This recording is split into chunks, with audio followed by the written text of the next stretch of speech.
kita lihat sebetulnya trennya sih sebenarnya bagus lah. Cuma titiknya kita nggak tahu kapan pastinya gitu kan. Tapi kan waktu dia beli yang tahun ini Pak, itu kan dia sudah ada diskon 11%, 10% PPN 10%, itu kan. Ya. Nah, kemudian dia mau lepas nih tahun depan, let's say, atau pokoknya dia exit seperti Bapak bilang dia mau lepas, kemudian secondary naik lagi gitu. Artinya kan dia lepas sudah pasti dia kembali ke square kan, ke titik itu, plus cuannya dia gitu kan Pak. Nah betul, itu fenomena betul. Itu nanti dapatnya bagaimana tuh Pak? Berarti kan dia tidak jual BU Pak. Nah itu jadi pasar mana yang masuk? Ah itu gimana maksudnya? Yang maksudnya ke secondary itu bukan BU Bu. Jadi bukan BU. Jadi gini, pasar kita khawatirkan ini khususnya pengembang kan. Pengembang sekarang kan selalu buat menengah atas 2 miliar, 3 miliar laku gitu kan?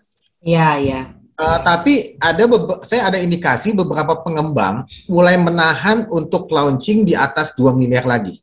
Nggak tahu kenapa, tapi indikasinya beberapa pengembang bilang ini pasarnya kok makin lesu. Biasa kan gitu ya. Pengembang kan 2 miliar laku habis. Tapi belakangan ini mulai terjadi agak melambat nih. Pengembang-pengembang yang melaunch menengah atas di 2 miliar itu agak menahan. Ya, ketika saya tanya beberapa pengembang, ada indikasi penyerapannya nggak terlalu bagus, NUP atau segala macam. Ya. Nah, jadi maksudnya pengembang jangan juga terus-terusan di menengah atas, ini ada masanya gitu ya. Nah, setelah pasar primer ini jenuh, si investor ini akan exit di pasar secondary, bukan butuh uang. Dia mau jual aja gitu. Ya, mau jual aja yang itu pasarnya ketika di 2022-2023 lagi pasar lagi bagus-bagusnya.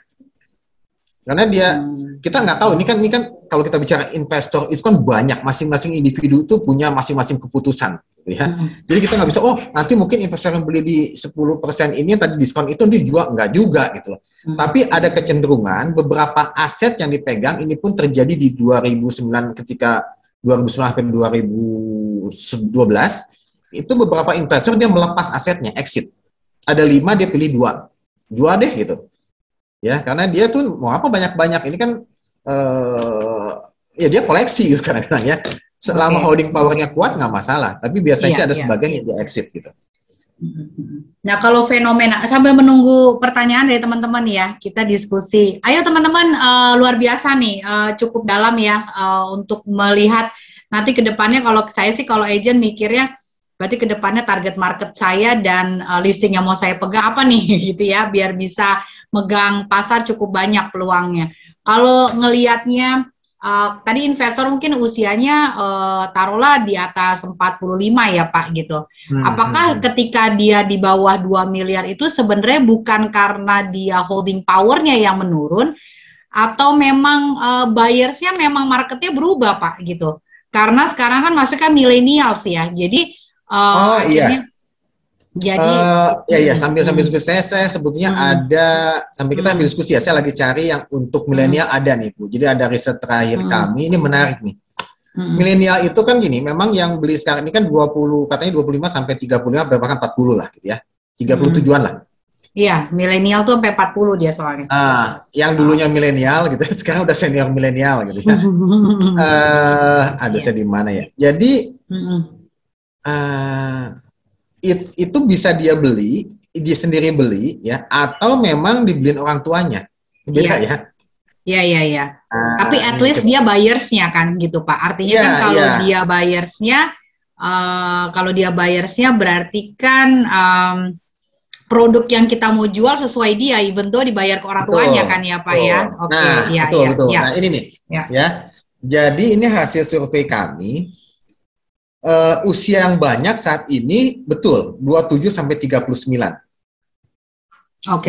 Ya. 27 sampai 9 tahun ini milenial sampai yang dulunya milenial lah gitu. Dulunya milenial atau senior milenial lah kita sebut. Nah, ada yang menarik juga di sini.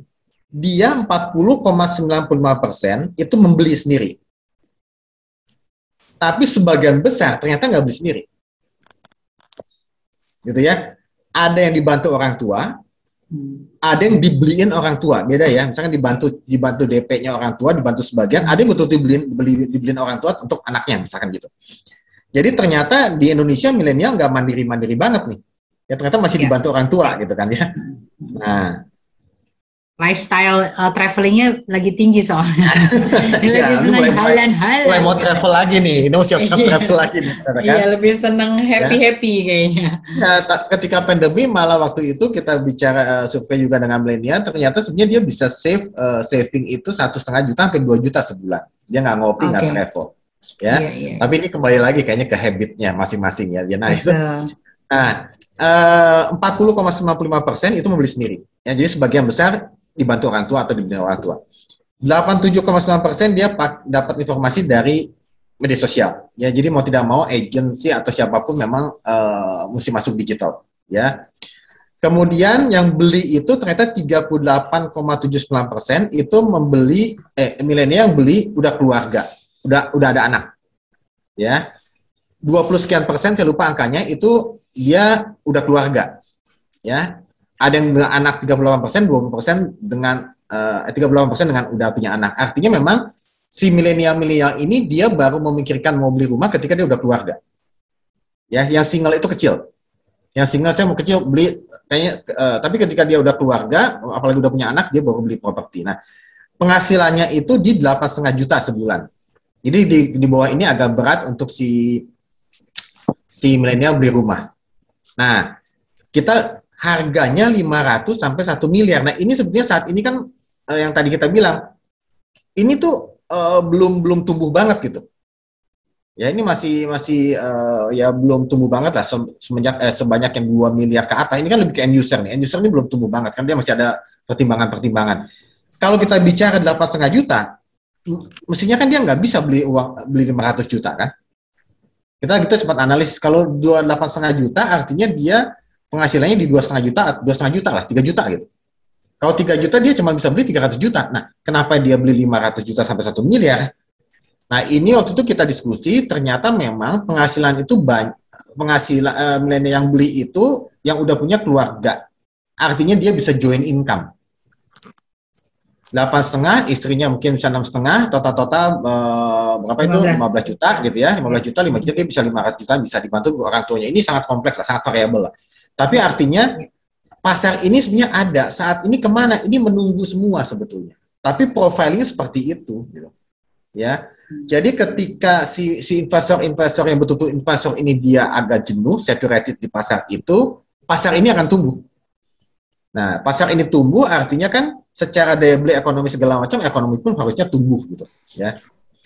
Nah, ini kurang lebih inilah tadi nih kebetulan saya ingat tuh ada data kami yang untuk milenial.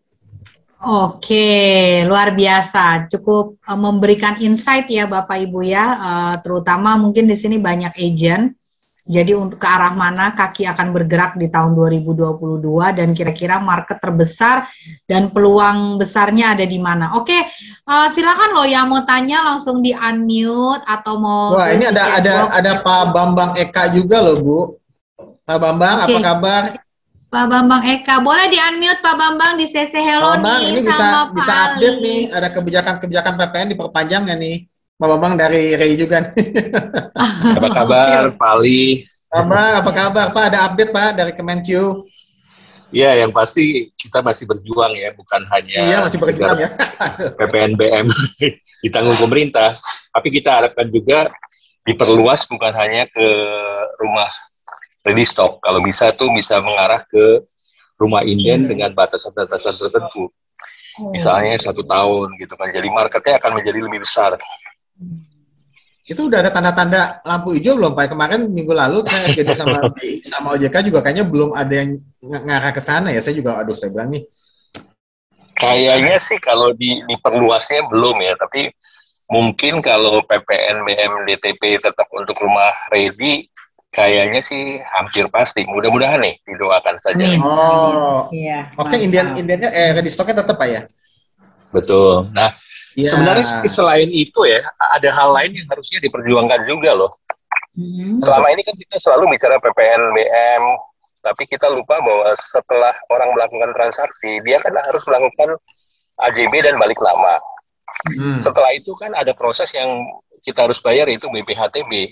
Ya, BPHTB ya. Ya, dan BPHTB itu sekarang kan 5%. Betul. Ya kan, 5% dari NJOP. Sedangkan kalau broker-broker sekarang jualan nih, harga di bawah NJOP itu begitu banyak gitu loh. Jadi udah harganya begitu turun, BPHTB-nya nggak bergerak dari 5% dan minimum NJOP. Nah, itu yang juga sebenarnya kita pengen discuss lah.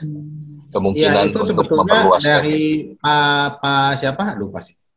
Itu Pak Kementerian ATR BPN itu kan sebenarnya untuk beliau kan menghimbau Pemda-Pemda untuk menghapuskan BPHTB. Tapi saya bilang susah karena Pemda-Pemda itu bukan di bawah Kementerian ATR BPN.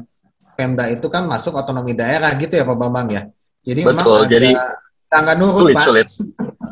Karena problemnya ini kan merupakan pajak daerah ya, otomatis orang sudah menikmatin income yang sangat besar dari BPHTB, diturunkan ke 2,5% aja udah alhamdulillah kan. Nah makanya yang kita coba perjuangkan di angka tengah itulah, 2,5 supaya dia ekuivalen dengan PPh 2,5% untuk rumah secondary. Jadi sama ya, pajak jual belinya jadi 2,5 ya Pak Bambang ya? Kita harap begitu ya, jadi total 5%. Nah, kalau 5% cukup fair ya, karena kalau sekarang 7,5%, kalau PPNBM dicabut kan sebenarnya ada 17,5% pajak yang ditagihkan ke konsumen kan. Dengan adanya PPNBM ditangguhkan, otomatis kan udah ada diskon 10%. Nah, kalau BPHTB bisa turun lagi, otomatis kan ada diskon lagi 2,5% tuh.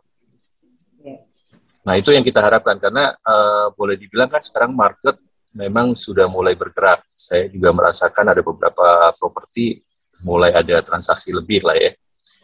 Tapi juga nggak terlalu istimewa sekali, karena mereka juga kan khawatir ya dengan kondisi sekarang yang kemungkinan ada COVID di gelombang ketiga. Lalu juga ya mudah-mudahan nanti yang seperti Pak Ali bilang, kita kan ada potensi juga untuk di tech amnesty ya.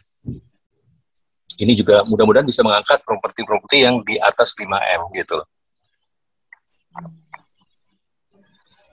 Iya. Ya. Meskipun kan kita tunggu dari Pak Bambang aja nih. Iya. Berarti ya. Kalau udah ada kebijakan, kalau ada kebijakan Pak Bambang ngomong di properti talk gitu. Gampang. Begitu nyamuk. Oke, ya. Oke, terima kasih loh Pak Bambang insight-nya. Mangga, silakan Pak Bambang mungkin ada insight lain. Meskipun kalau menurut saya kan sumbernya pendapatannya kan beda-beda ya Pak Kantongnya kan. Yang satu bicara dari Pak Bambang gitu ya, dari negara ke Menkyu, yang satu kan daerah, susah juga tuh matchinginnya ya Pak ya. Iya. Kan itu kan kantong mereka. Jadi mungkin ada hal lain gitu yang kira-kira persekutuan antara Bapak dengan daerah yang kira-kira jadi win-win solution. Karena kalau kita paksakan daerah, saya pikir itu juga berat lah kan, itu kan buat mereka membangun daerahnya masing-masing Pak. Correct me if I'm wrong gitu ya. Jadi maksudnya ada hal lain yang diperjuangkan instead of maksa daerah gitu kan, mungkin yang di tengah-tengah gitu ya menurut pandangan sebetulnya saya. Sebetulnya ini sih Bu Ros, masalah state of mind aja sih sebenarnya kan gini. Kalau kita bicara Pemda oke ya, ini 2,5%. Kalau misalkan mereka orang properti yang paham properti harusnya setuju. Ya, karena kalau misalkan dia dapat misalkan 5% tapi properti sedikit banget yang transaksi. Tapi kalau 2,5%, meskipun 5% dipotong, tapi secara volume akan tinggi. Seharusnya sih gitu. Cuma kan kalau saya ke beberapa Pemda itu sebetulnya kenapa ya, dia itu mindsetnya nggak secara bisnis, nggak bisnis minded aja gitu. Jadi gitu ya Pak Bambang ya. Jadi pokoknya betul. Gimana ya, kita ngejelasin properti pun dia nggak mudeng gitu. Apalagi sekarang ini kan problem utama BPHTB itu bukan hanya masalah 5. Mati, Bapak? Ya, ke mute kayaknya. Pak Bambang kepencet ya? Oke, gimana Pak? Oke, sekarang kedengeran. Kedengeran. Gimana Pak? Ya, jadi saya rasa sih problem utamanya bukan hanya 5% atau 2,5% atau 0% gitu loh. Tapi dasar pengenaannya juga merupakan problem yang lain ya, karena NJOP itu kan menjadi target pemerintah yang tiap tahun itu selalu naik. Sedangkan kalau ya teman-teman di brokerage tahu persis lah bahwa sekarang ini di secondary khususnya ya banyak sekali penjualan di bawah NJOP, bahkan ada yang 30%, 50% gitu kan. Anda bisa bayangkan kan, kalau 5% ya dari harga yang 2 bisa sampai 3 kali dari harga transaksi, artinya kan yang kita bayarkan pajaknya itu bisa 15% dari nilai real kan. Makanya pengenaan terhadap NJOP juga harusnya boleh ditinjau. NJOP nggak mungkin diturunkan kan, seperti Anda bilang, ini income Pemda yang besar lah. Dan targetnya kan tiap tahun pasti naik. Sedangkan properti kan ada up and down kan.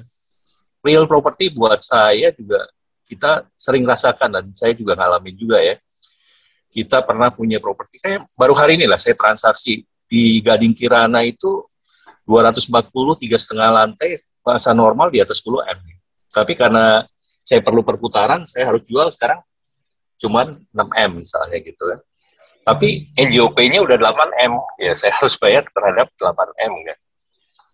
Kira-kira begitu. Nah itu Pak, lagi ini nih, makanya ini waktu itu kan dengan apa namanya, dengan beberapa Pemda mana saya lupa ya, dia itu selalu berpikir NJOP itu selalu naik Pak. Iya.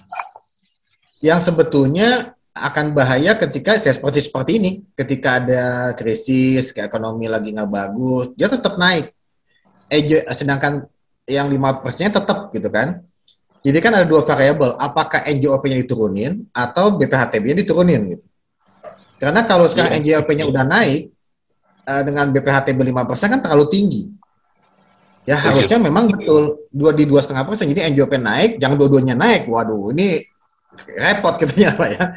Jadi ya salah satu ada ditahan, salah satu memang dinaik ya nggak masalah. Karena kan gini nggak Pak Bambang ya, kalau NJOP terus naik ya, kita kan nggak tahu nih, kadang-kadang kan si pembeli pun nggak tahu NJOP naik. Meskipun nantinya ujung-ujungnya lebih tinggi gitu kan Pak Bambang ya. Jadi gini, maksudnya gini.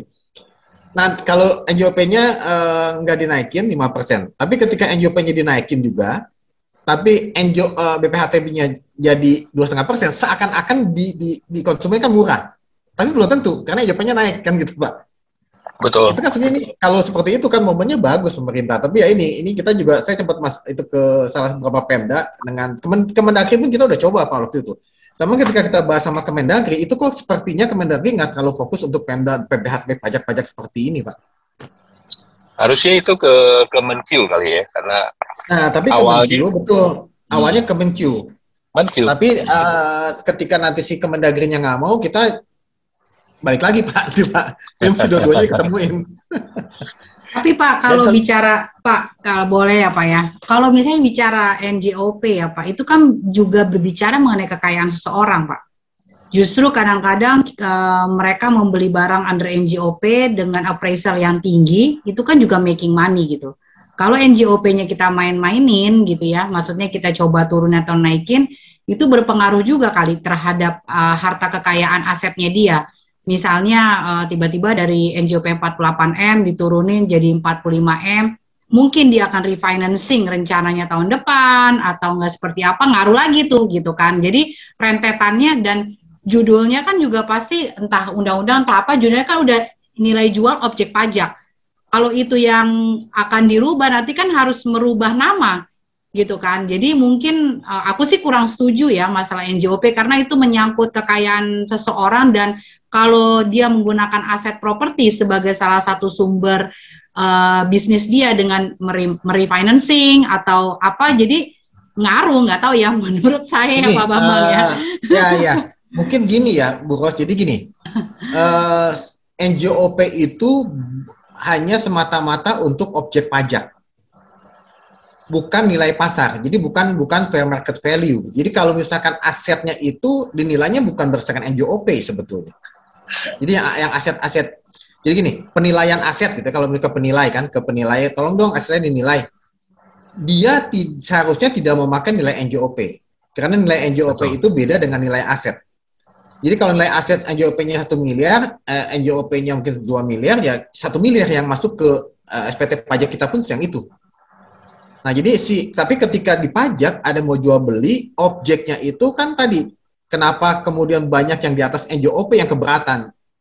Dijualnya 1 miliar, tapi kita pajaknya dari 2 miliar, karena NJOP-nya di 2 miliar. Itu yang jadi masalah tuh, Bu.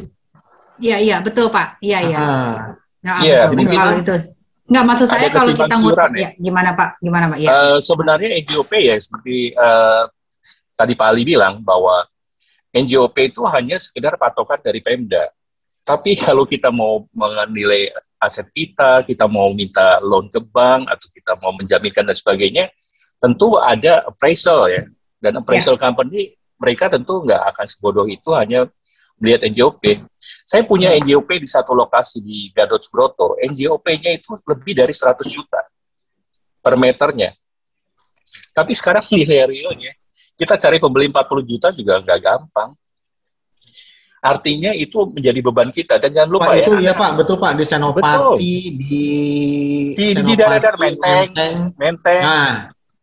Nah, itu kemudian juga 100 jutaan tuh tanah. 100 juta lebih. Nah, kemudian kalau Anda tahu nih, barusan disahkan undang-undang, nanti PBB kita biasanya kan 0,1, 0,2, maksimum 0,3. 0,5 Pak. Naik menjadi 0,5. Nah, itu hitung-hitung. Pak, NJOP 0,5 PBB. Artinya kurang lebih bisa 1% dari nilai aset loh. Betul. Nah, Anda bayangkan kalau NJOP diteruskan seperti kayak sekarang, apa nggak orang-orang yang bisnis di properti itu akan kesulitan kalau kayak sekarang ya. Saya ya sebagai developer kecil, kita 1 tahun aja bayar NJOP udah 1 miliar lebih. Itu dengan nilai sekarang loh. Kalau misalnya dinaikkan lagi bisa 2-3 miliar, ya Anda bayangkan Anda sebagai brokerage tentu Anda lihat nanti investor akan jual semua propertinya kalau memang ya Pak Bambang, itu Pak kapan sama Pak Toto Pak mesti didorong lagi, itu bahaya tuh Pak naiknya Pak. Iya, 0,5%. Iya, itu betul. Dari makanya NJOP. Itu mesti sama-sama tuh Pak. Nanti saya juga akan kita akan suarakan di media juga, itu kayaknya gila tuh 0,3 sampai 0,5 dalam kondisi seperti ini loh gitu loh. Seperti sekarang. Terus PPN juga akan menjadi 11% ke arah 12%. 1 April 11%. Jadi saya udah bisa bayangkan 2022 itu kita nih akan menghadapi tahun tantangan lagi nih. Betul. Makanya gini, waktu itu, tadi saya bilang gini nih Pak Bambang ya, mungkin ini kan kita lagi enak-enaknya jualan nih ya. Meskipun pandemi, ini pun si properti lagi naik. Tapi ketika naik ini di 2022, ada isu-isu pajak, tax policy yang sebetulnya menjadi kontraproduktif. Kalau sampai si investor ini malas lagi investasi karena pajak-pajak itu, artinya kan segmen ini relatif berkurang nih Pak. Yang sebenarnya dia punya uang, gitu ya. Tapi kalau kita bicara ke menengah pun, ini belum jalan. Karena daya belinya ada butuh akselerasi sektorial untuk jalan. Nah, kalau seperti itu kondisinya, ini properti akan anjlok. Kecuali tadi, si menengah itu naik juga. Karena menengah kan dia end user ya, dia butuh juga gitu kan. Dia akan naik. Tapi ketika si daya beli ini pun nggak ada, nah itu loh yang saya khawatirkan itu loh Bu. Ini dua-duanya semua segmen stuck semua gitu loh. Yang mudah-mudahan, makanya beberapa, kemarin juga saya di FGDBI, saya bilang, tolong BI bisa nggak diskusi dengan OJK dan Kemenkyu, ini aturannya mesti balance gitu. Ketika ini pasar lagi, investor lagi bagus, jangan ditahan, karena yang kembali lagi, yang jadi penyelamat itu mungkin si menengah atas ini gitu. Tapi ketika menengah atas ini pun nggak belanja properti kan bahaya kan Pak Bambang? Betul. Dan kita melihat kan, saya rasa teman-teman di brokerage juga tahu lah, kalau untuk properti di atas 5 miliar, apalagi di atas 10 miliar, saat itu sangat-sangat susah. Saya tuh ngalamin juga untuk jual yang di atas 5 miliar nih, untung setelah proses 2-3 tahun baru kejual sekarang gitu. Yeah. Jadi bisa dibayangkan kalau kita main di level yang itu, punya 20 properti, masing-masing 10 miliar, aja 200 miliar kita mandek, 3 tahun hitung bunga aja berapa itu. Iya kan?